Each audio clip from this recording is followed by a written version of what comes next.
Commander Thorne Valcrest stood at the viewport of the dying orbital platform, watching as the Nixadian warships methodically destroyed the last remaining cities on Proxima Centauri b.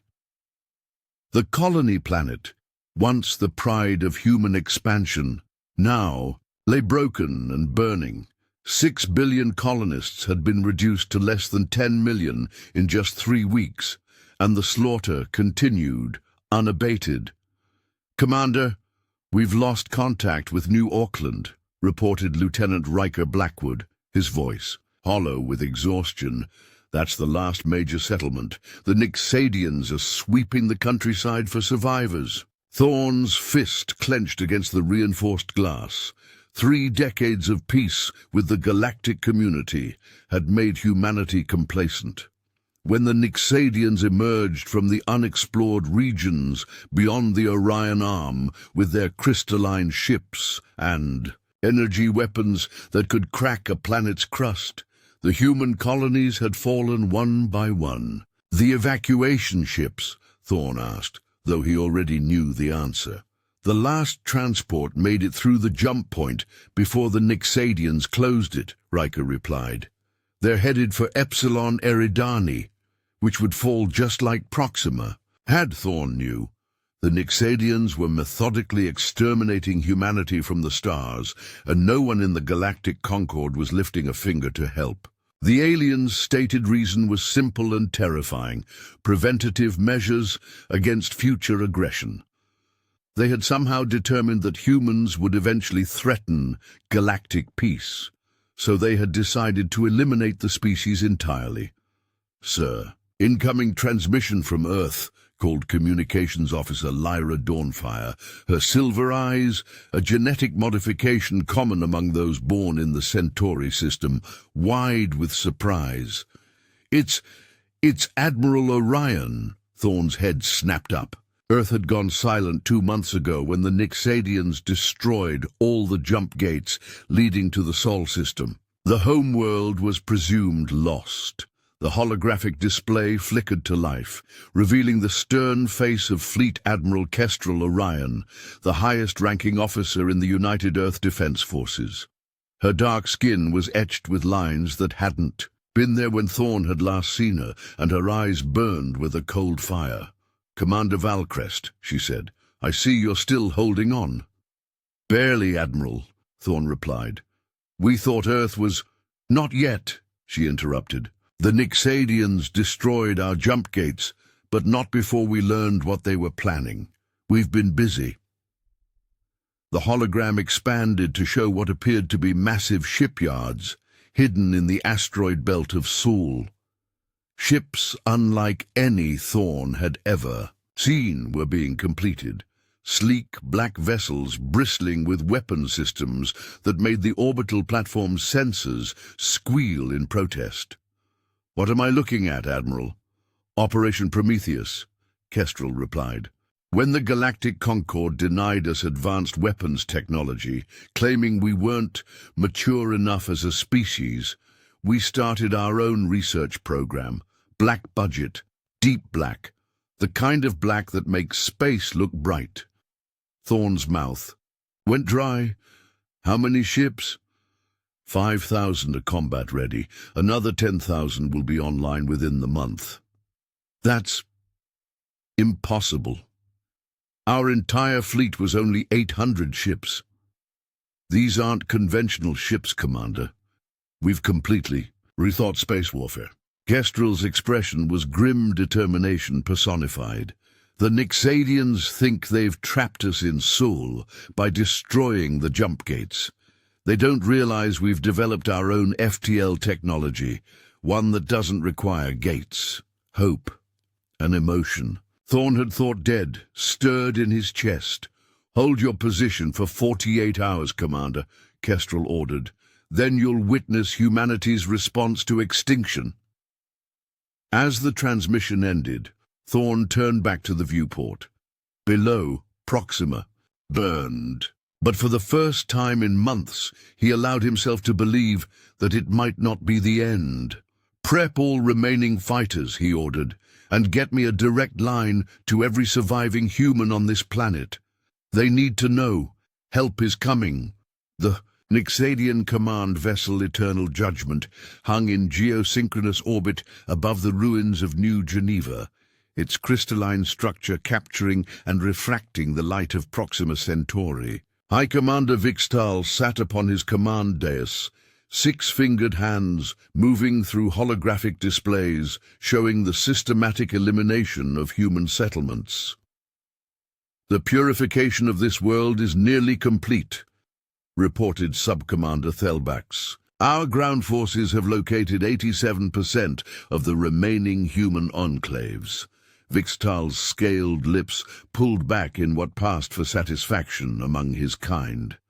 Excellent. The humans are resourceful but ultimately predictable. They cluster together, making extermination efficient. High Commander, interrupted the sensor officer, voice rising with alarm. Multiple energy signatures appearing at the system's edge, beyond the destroyed jump gate. Vixtal rose, mandibles clicking with irritation. Impossible. This system is sealed. The main display shifted to show empty space near Proxima's outermost planet. Then, like black holes opening in the fabric of reality itself, massive tears appeared. From these wounds in space-time emerged ships of a design Vixtal had never seen. Matter, black vessels with angular geometries that seemed to absorb rather than reflect light. Human vessels, the sensor officer confirmed, voice trembling. But our scans cannot penetrate their hulls. These are not known designs. How many? Demanded Vixtal. 300, 500, 1,000, and still emerging. Aboard the orbital platform, Commander Thorn Valcrest watched with something approaching religious awe as the Earth fleet materialized. The vessels moved with impossible precision, forming attack formations in seconds. Sir, whispered Riker Blackwood, those ships, what are they? Our salvation, Thorn replied. His console chimed with an incoming transmission. Admiral Kestrel Orion's face appeared, now clad in a sleek combat helmet. Commander Valcrest, this is Admiral Orion aboard the UEFS Reckoning. We are commencing. Operation Prometheus Phase 1. Get your people to cover. Before Thorn could respond, the Earth fleet accelerated toward the Nixadian forces. The alien vessels, caught by surprise, began to reorient their weapons. They're outnumbered 3-2-1, Lyra Dawnfire observed. Even with advanced technology, her words died as the Earthships opened fire. Beams of coherent energy, not the standard plasma weapons or railguns of conventional human warships, lanced out from the black vessels. Where they struck Nixadian ships, the crystalline structures didn't explode or shatter. They simply unraveled, their molecular bonds failing catastrophically. By all the stars, breathed Riker, what are those weapons? Quantum disassemblers, answered a new voice. A hologram appeared on the command deck, a tall woman with augmented features and eyes that glowed with internal cybernetics. I'm Major Isolde Ravencroft, Special Projects Division. Those ships are equipped with weaponry derived from our research into the fundamental forces that bind matter. How did Earth develop this technology without the Concorde noticing? Thorn asked. We hid in plain sight, Isolde replied with a predatory smile. While our diplomats played nice with the Concorde, we built research facilities beneath the lunar surface, in the deep ocean trenches, and in hollowed-out asteroids. When the Nixadians attacked, we were already prepared. On the display, the one-sided battle continued. The Nixadian vessels, for all their fearsome reputation, were being systematically dismantled by the Earth fleet. High Commander Vixtal's flagship attempted to retreat, only to find its path blocked by a squad of smaller human vessels that had somehow appeared directly in its flight path. Tactical microjumps, explained Isolde. Another technology the Concorde claimed was too dangerous for humans to possess. Thorne watched as the Nixadian command ship was surrounded and then methodically taken apart by precision strikes that left the bridge intact. "Admiral Orion wants the Nixadian leadership alive," Isolde said. "They have questions to answer." As the last Nixadian ships in orbit were neutralized, smaller craft began descending toward the planet's surface, dropships carrying what appeared to be ground forces. "Now comes the hard part," Isolde explained. "Liberating the surface without harming the surviving colonists. That's where you come in, Commander. We need your local knowledge." For the first time in weeks, Thorne smiled. "With pleasure, Major. I believe it's time we taught the Nixadians that humanity isn't so easily erased from the galaxy." Dawn broke over the devastated landscape of New Geneva as dropships from Earth's fleet descended through the atmosphere. Unlike the bulky transports Thorne was familiar with, these vessels moved with preternatural grace, their hulls shimmering with active camouflage that made them nearly invisible against the morning sky. Orbital scans showed Nixadian concentration camps in the Elysium Valley, Major Isolde Ravencroft explained as she checked her equipment. She wore a sleek combat suit that seemed to drink in light, with subtle highlights of deep blue energy coursing through circuit-like patterns. "They're keeping about 30,000 survivors there." "For what purpose?" asked Thorne, strapping into his own hastily provided Earth combat armor. It felt lighter than his standard UEDF gear, but somehow stronger, responding to his movements, like a second skin. "Study mostly," replied Lieutenant Commander Darius Wolfhart, leader of the Earth Special Forces team designated Phantom Squad. His dark features were impassive, but his eyes burned with controlled fury. "The Nixadians dissect humans to understand our biology, our psychology. They want to know what makes us a future threat." Lyra Dawnfire, her silver eyes narrowing, checked the unfamiliar rifle she'd been issued. "And the Galactic Concord allows this? The Concord has a policy of non-intervention in species-level conflicts," Darius explained with evident disgust. "Convenient for them." The dropship shuddered slightly as it changed course. Through the view screen, Thorne could see the ruins of what had once been Proxima's most beautiful city. Crystalline towers, Nixadian architecture, now rose among the broken human buildings. "Commander Valcrest," called the pilot, "we're receiving distress signals from a resistance cell in the University District. They're under heavy attack." Thorne glanced at Darius, who nodded. "Divert course. If there are fighters still alive down." "There, we need them." The dropship banked sharply, accelerating toward the source of the signal. Within minutes, they were hovering over what had once been Proxima Centauri University's main campus. A small group of humans, no more than 20, had barricaded themselves in the physics building and were exchanging fire with a much larger Nixadian force. "This is going to be your first glimpse of how Earth fights now," Darius said, standing as the dropship's bay doors opened. "Watch and learn." Phantom Squad, 12 soldiers in advanced combat suits, leapt from the hovering craft, their armors built-in gravitational compensators, allowing them to descend in controlled freefall. Thorne, Lyra, and Riker followed with more conventional jump packs. The Nixadians, 8-foot-tall reptilian humanoids in crystalline armor, turned their weapons upward as the humans descended. Energy blasts lanced toward the falling soldiers, but Phantom Squad seemed to flicker, shifting position mid-air as if teleporting short distances. The energy blasts passed through empty space where they had been moments before. "Quantum displacement harnesses," Isolde explained through the comm. "Short-range jumps that move the soldier a few meters in any direction. When the Earth soldiers landed, they moved with devastating efficiency."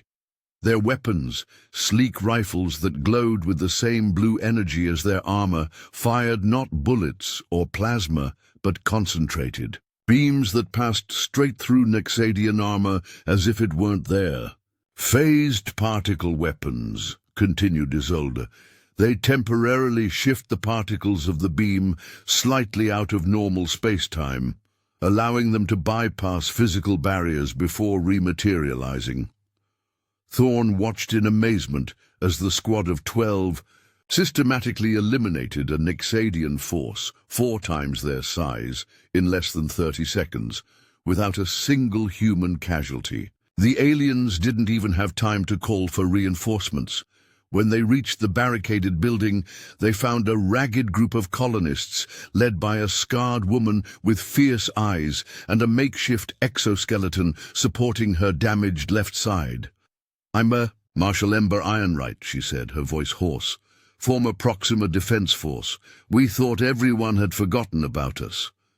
"Earth remembers its own," Darius replied, removing his helmet. "And we've come to take back what's ours." Ember looked at the advanced armor and weapons with disbelief. "How? When the Nexadians cut off Earth?" "Earth had contingencies," Thorn interrupted, "a lot of them, apparently. As Phantom Squad secured the area, Ember briefed them on the Resistance's intelligence. The main Nexadian research facility was located in what had once been Central Hospital. Thousands of colonists were being held there for experimentation. "We've tried to breach it twice," Ember explained, displaying a rough holographic map. "Lost good people both times. Their security is impenetrable." Darius exchanged a look with Isolde. "Nothing's impenetrable anymore." As they planned their assault on the facility, Thorn couldn't help but notice how the Earth soldiers moved and operated. There was something different about them, not just their technology, but a cold, focused rage that bordered on something inhuman. "The soldiers," he quietly asked Isolde when they had a moment alone. "They're enhanced, aren't they?" Isolde's cybernetic eyes flickered. "When your species faces extinction, Commander, ethical concerns about human enhancement become flexible. Every soldier in the Earth Defense Force has been genetically optimized, neurologically augmented, and cybernetically enhanced. They are what humanity needs them to be." "And after the war?" Thorn pressed. Isolde's expression softened slightly. "If there is an after, Commander, we'll address that bridge when we come to it. For now, we focus on making sure there is a human race left to worry about such things." The Nexadian research facility loomed in the distance, its crystalline architecture jarringly beautiful against the devastated cityscape. According to Ember Ironright's intelligence, over 5,000 human captives were being held inside, subjected to experiments designed to identify what made humans potentially dangerous. "Their security grid extends 3 kilometers in every direction," Ember explained, as the strike team gathered in the university's underground maintenance tunnels. "Automated defense turrets, gravity mines, and at least 200 Nexadian elite guards." Darius Wolfhart studied the holographic display with narrowed eyes. "And inside?" "Unknown," Ember admitted. "No one who's gone in has come out." Thorn watched as Earth soldiers prepared for the assault. Their methodical precision was unnerving, checking weapons, synchronizing neural links, applying specialized combat drugs via automated injectors in their armor. These weren't the soldiers he remembered from the UEDF. These were something new, something forged in desperation and resolve.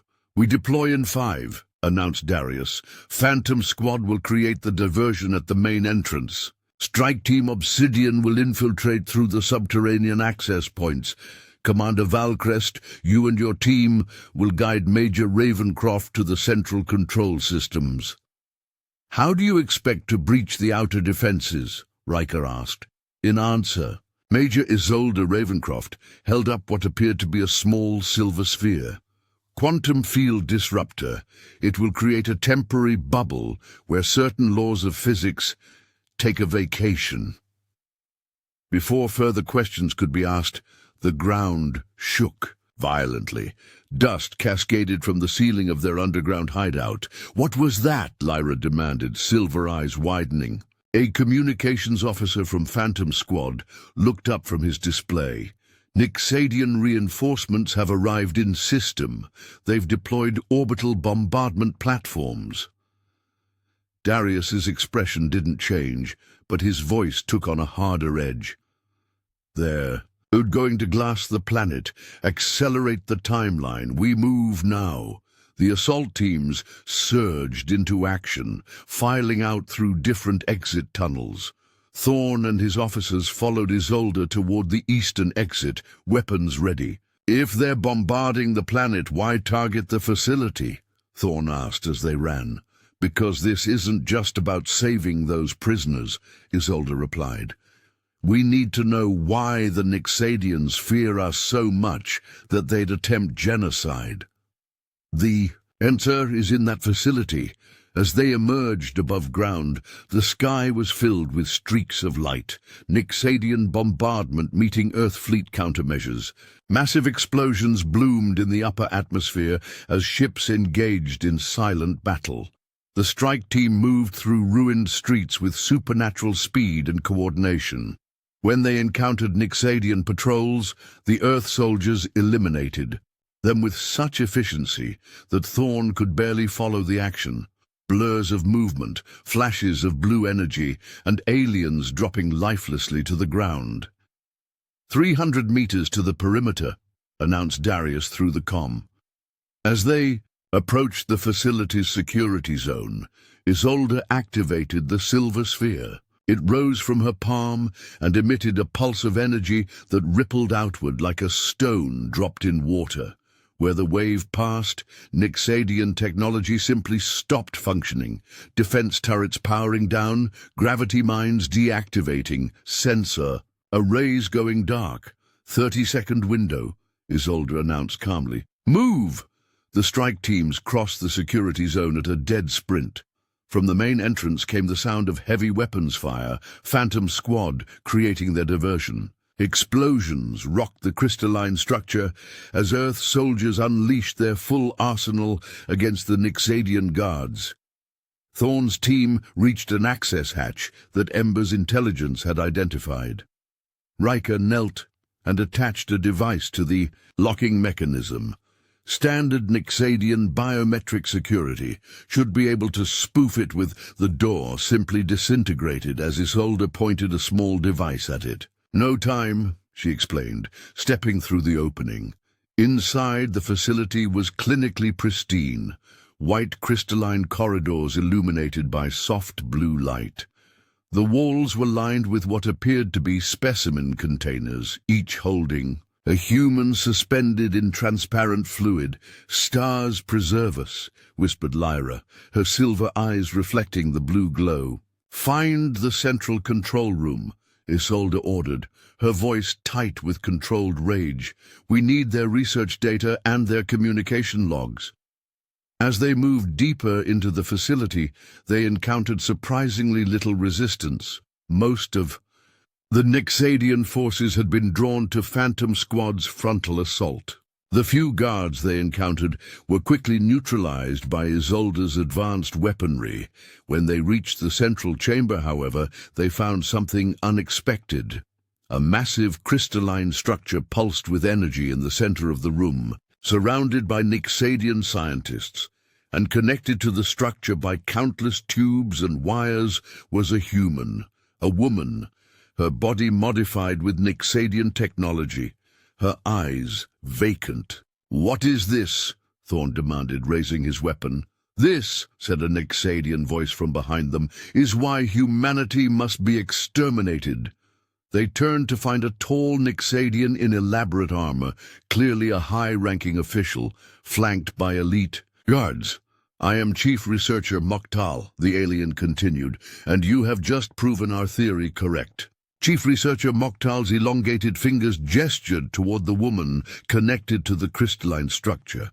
Specimen 3119, formerly Dr. Aurora Nightshade of your Earth's Quantum Physics Institute.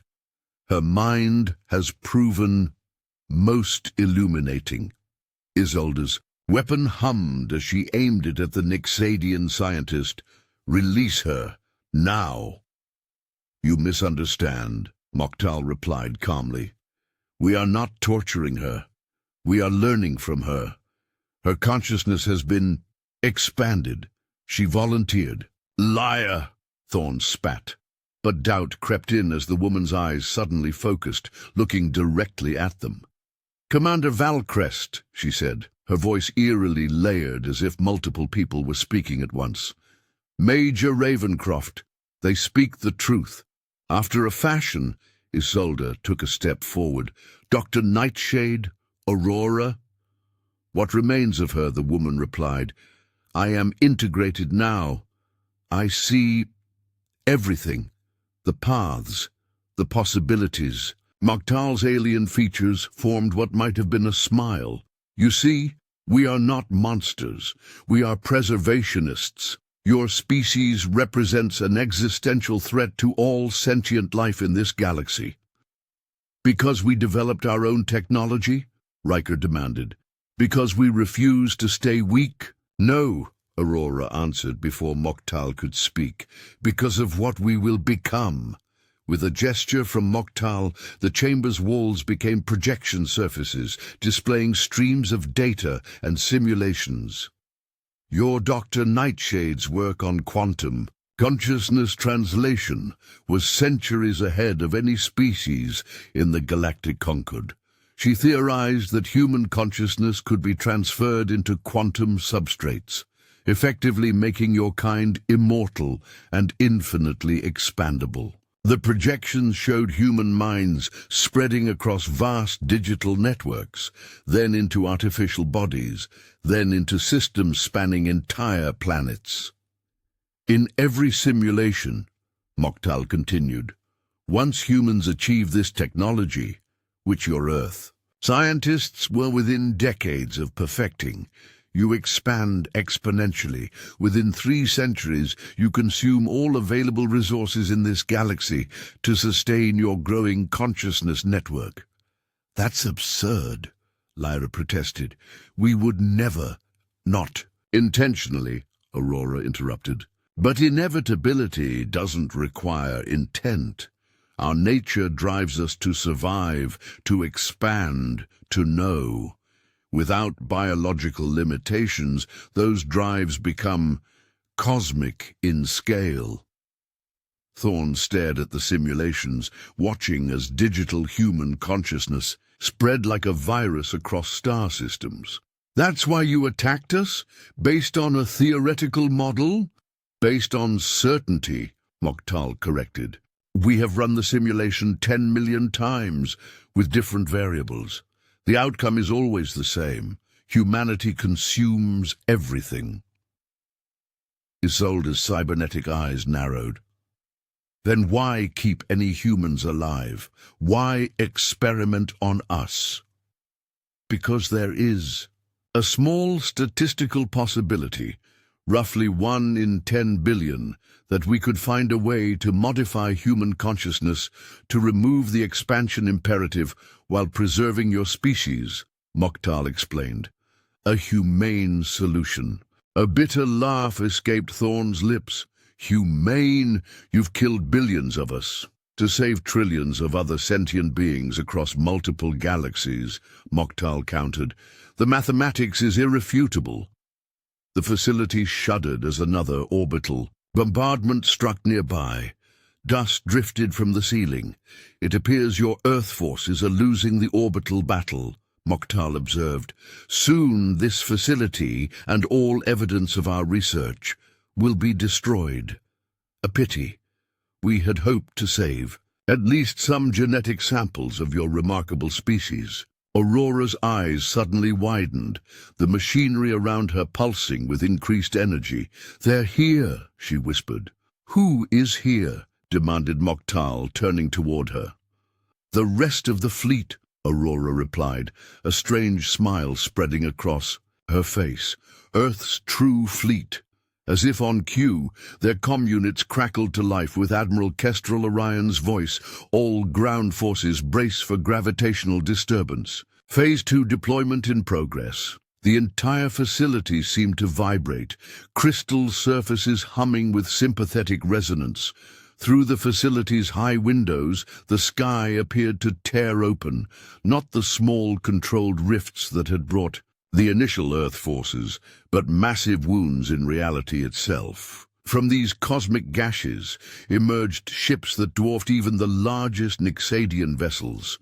"Impossible," breathed Moktal, mandibles clicking rapidly in what Thorn recognized as extreme agitation. "Your species cannot have built such craft in secret." "We didn't build them in secret," Isolde said, a fierce pride in her voice. "We built them in another universe entirely."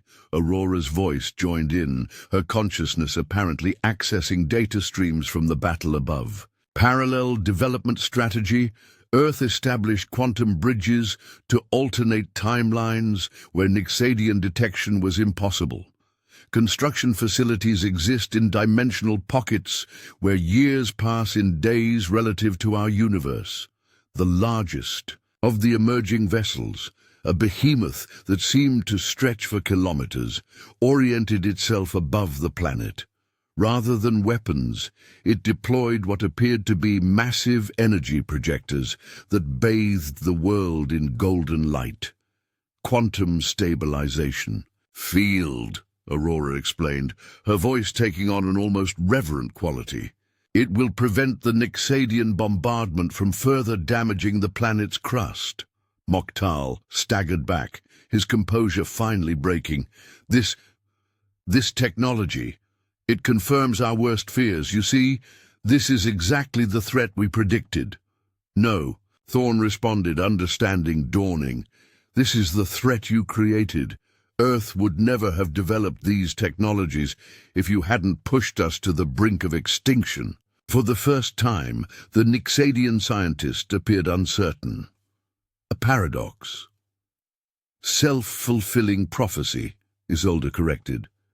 "By trying to prevent humanity's technological ascension, you accelerated it exponentially. You made us desperate. And humanity, at its most desperate, is humanity at its most innovative." Above them, the Earth Armada was systematically dismantling the Nixadian fleet, their advanced weapons turning the crystalline ships into glittering debris fields that rained down like stars. "It seems," said Aurora, her voice taking on a note of finality, "that the simulation had one fatal flaw." "What flaw?" demanded Moktal. "It didn't account for you." 3 days after the liberation of Proxima Centauri B, Commander Thorn Valcrest stood on the observation deck of the UEFS Prometheus, flagship of Earth's dimensional fleet. Below them, the planet was healing. The massive ships that had emerged from the rift were not just warships, but carried terraforming technology that accelerated natural recovery processes. "The Nixadian High Command has requested an armistice," Admiral Kestrel Orion informed him, her hologram projecting from Earth. "Their forces are in full retreat across 7 sectors." "They're afraid," Thorn observed, watching as Earth vessels escorted Nixadian prison ships away from the system. Chief Researcher Moktal and his team had been taken into custody, their research data secured. "As they should be," replied Kestrel. "Our intelligence suggests they've recalled all their extermination fleets. The slaughter of human colonies has ceased." Thorn should have felt satisfaction, but instead found himself troubled. "Admiral, what Dr. Nightshade revealed about their simulations, could they be right about us? About what humanity might become?" Admiral Orion's expression softened slightly. "Perhaps. But that's tomorrow's problem. Today, we focus on survival." The door to the observation deck slid open, admitting Major Isolde Ravencroft. Her cybernetic implants had been adjusted, the fierce blue glow now a softer teal. "Commander, Admiral," she greeted them, "the Galactic Concord representatives have arrived. They're requesting an audience." Kestrel's hologram flickered with what might have been amusement. "I imagine they are. After ignoring humanity's pleas for help, they're now facing a species with technology that surpasses their own." "What will Earth demand?" Thorn asked. "Justice," Kestrel replied simply, "and guarantees that no species will ever again face what we have endured." As they prepared to meet the Concord delegation, Riker Blackwood entered with an update from the surface. "The colonists are gathering in New Geneva's Central Plaza. They're requesting your presence, Commander. They want to thank Earth's forces properly." Hours later, Thorn stood on a hastily constructed platform in what had once been the heart of New Geneva. Around him, thousands of survivors had gathered, their faces bearing the marks of hardship and loss, but also something new: hope. Marshal Ember Ironright stood beside him, her makeshift exoskeleton replaced with advanced Earth medical technology that was helping regenerate her damaged tissues. "Never thought I'd see this day," she murmured. "A week ago, we were counting down to extinction." "Humanity has a habit of defying the odds," Thorn replied. From the crowd, a small girl with curly hair broke free and ran toward the platform. In her hands, she clutched something that glinted in the sunlight, a crystalline fragment from a Nixadian ship. She held it up to Thorn. "For you," she said simply, "to remember." Thorn accepted the gift, turning it in his hands.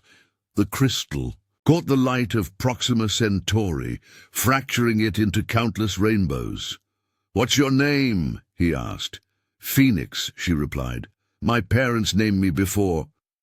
Her voice trailed off, but she stood straight, unbroken by her loss. "They said it means something that rises from ashes." "A perfect name," Thorn said softly, placing a hand gently on her shoulder. As the ceremony began, Earth dropships descended from orbit, bringing supplies, medical teams, and construction units that would help rebuild what had been destroyed. Among them was a special transport carrying Dr. Aurora Nightshade, now disconnected from the Nixadian machinery, but forever changed by her experience. "The universe is larger than we imagined," she told the assembled crowd, her voice still carrying that strange layered quality, and more dangerous, but also more wondrous. What I saw when my consciousness was expanded weren't just pathways to destruction, but to transcendence. She turned to face the Earth soldiers who stood at attention behind the platform. "You came from the darkness of space when hope was gone. You fought not just for survival, but for the right of humanity to determine its own fate. And in doing so, you've opened doors that can never be closed again." As night fell on Proxima Centauri B, the survivors lit thousands of lanterns that floated upward into the darkening sky, each representing a life lost in the Nixadian genocide. From orbit, the planet appeared to be shedding stars, a constellation of grief and remembrance visible from space. Aboard the Prometheus, Thorn watched the display with Admiral Orion, who had traveled from Earth for the memorial. "What happens now?" he asked quietly. "Now we rebuild," she replied. "Not just our colonies, but our place in the galaxy. The Concord has offered reparations and technological exchange. Several member species have broken ranks to offer direct assistance, and the Nixadians, their leadership will face justice. Their people will learn that prophecy is not destiny." Kestrel's eyes reflected the distant lights from the planet below. "But we've also established a commission to study their concerns. If their simulations contain any truth, we need to understand it." Thorne nodded slowly. And Earth's new technologies? The dimensional fleet, a deterrent, Kestrel said firmly, to ensure that no species ever again mistakes our peaceful intentions for weakness. As they spoke, the ship's sensors detected a new signal, a transmission being broadcast across all frequencies from what remained of the Nixadian research facility on the planet's surface. When they accessed it, they found a message playing on repeat in multiple languages. It showed footage from Earth's counterattack, focusing not on the advanced weapons or overwhelming force, but on the moments after. Earth soldiers providing medical care to wounded Nixadians, protecting surrendered enemies from reprisals, offering water to captured scientists. At the end, a simple message appeared in stark text. We are humanity. We were nearly erased from existence. We fought back. We won. And still, we choose mercy. Remember this. Admiral Orion smiled slightly. I believe, Commander Valcrest, that is the most dangerous weapon we possess, and the most necessary one. As the Prometheus prepared to return to Earth, leaving behind reconstruction forces and defensive platforms, Thorne stood at the viewport one last time. He held up the crystal fragment that Phoenix had given him, watching as it captured and transformed. The light of the star that had nearly witnessed humanity's end in this system from the ashes, he murmured, echoing the child's name. Below, the lights of rebuilding communities sparkled against the darkness, testament to survival, resilience, and the unquenchable human spirit that had stormed from space when hope was gone.